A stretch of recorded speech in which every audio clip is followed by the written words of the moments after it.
Welcome or welcome back to my channel. Today I have a wrap-up video for the month of January. I've read 6 books and 1 manhwa, The Love Hypothesis. This book was so hyped on TikTok and I'm never going to follow TikTok's recommendations again.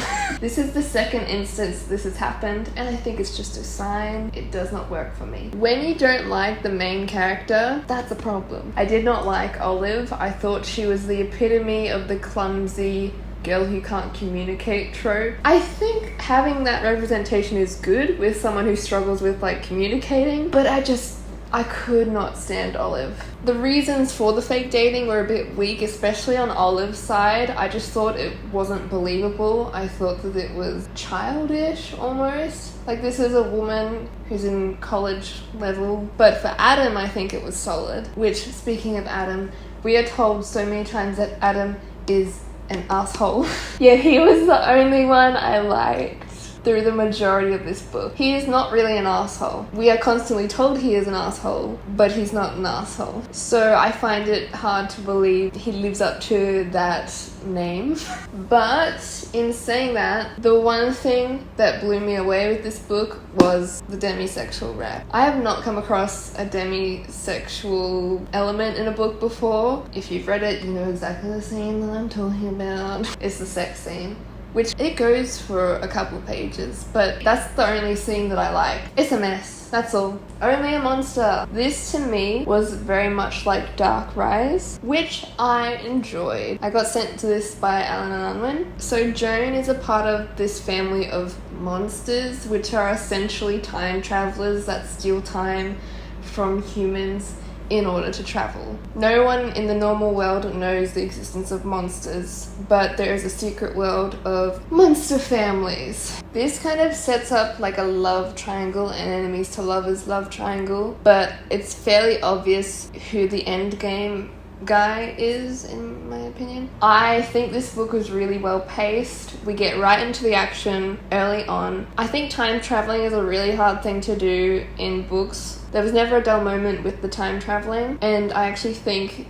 the time traveling element made it a lot more angstier, with certain characters going into the past and the future, and I don't know where it's going to go from here, but we ended on a very angsty note and I'll be keen to see what happens in the next installment. I don't have it with me, but A Dowry of Blood. I loved this. This was so beautifully written. It's basically a retelling of Dracula's Brides, except it's polyamory, but you also have a male bride in there. We follow Constanta, Dracula's first wife, throughout the span of her life as Dracula accumulates more brides, and eventually, this is not a spoiler, she murders him. This is all about escaping an abusive relationship. Yeah, I really enjoyed this one. It reminded me a lot of Cersei, if you're a fan of Cersei like I am. It gave me those sentimental feelings that come with immortal life. I highly recommend if you have not read it.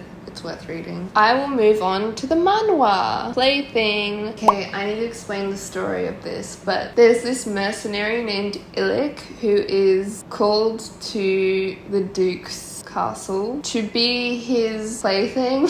It's in the title, secretly. But Illic it was someone who was trying to attack him, and that someone was his mercenary leader's son. So he wants to keep that under wraps so no one finds out. The Duke blackmails him so that he is forced into this relationship. Yeah. It's that kind of story. There's some information revealed about him that I want to know more about, especially where season 1 leaves us. I recommend giving it a try, especially if you're like me, looking for something that will replace Damon and Laurent. This does not replace them by a mile, but they're very similar archetypes. That is all. I listened to this on audiobook, but Electric Idol, this was my introduction into the Dark Olympus series by Katie Robert. I have not read the first one. This was an absolute joy to fall asleep to at night time. This is high octane, like, petty god drama, and I am here for it. And I personally think that the mythology and the world building done really well, or I like how Katie Robert did her own spin on it, because even though this is obviously a reimagining, it still felt like it stuck to the mythology. Would I enjoyed it if I had read it? I don't know. There's nothing like listening to someone seriously read smut to you, and I recommend it. If you have not tried it, I recommend it. It's very funny. This is another book that has been circling on TikTok. Boy Parts. Where is it though? I had it with me. There we go. Boy Parts. I realized I read it for the escapism. This is definitely not escapism, but in saying that, I still enjoyed this book because it says a lot about gender and misogyny, but it also tapped into some very dark aspects of real life. And I'll say this with a grain of salt, but I've known people like, not Irene, but like Flo, but then I'm like, was that real? Or was that Irene's interpretation of Flo? The best way I can describe this book is that this is Patrick Bateman, but a woman who takes erotic photographs of men. My hypothesis is that Irene takes these photos of men, specifically feminine men, who she states she can easily overpower. It's a way for her to explore her sexuality while also still being in control of the whole scenario. But I know it's still bad because reasons. Also, lots of drug and alcohol abuse in that book. The final book that I read was The Invisible Life of Addie LaRue. This is a chunky one. This took me ages. But in saying that, this is a very slow and atmospheric read, and I enjoyed taking my time with it. But in the last 100 pages, I just wanted it to finish because it was dragging. And it was just a lot of Addie meeting Luke again and again and again throughout the years. But then I did not see this coming because I don't know why. I think it's fairly obvious when you read it now in hindsight. But I was not expecting Addie to have a sort of semi-romance with Luke. I knew with Henry, because Henry is the obvious choice. He's the good boy. He's the sweet boy. But Luke, I really liked that relationship because, again, it's to do with gods and immortality and this powerful being. A complex relationship with a god who has cursed her, yet she's spending immortality with him. Then you see him, like the human in him, but he won't admit it. Anyway, also, it ended very open-ended. I just hope that there's not a second book because I just wanted it to be one.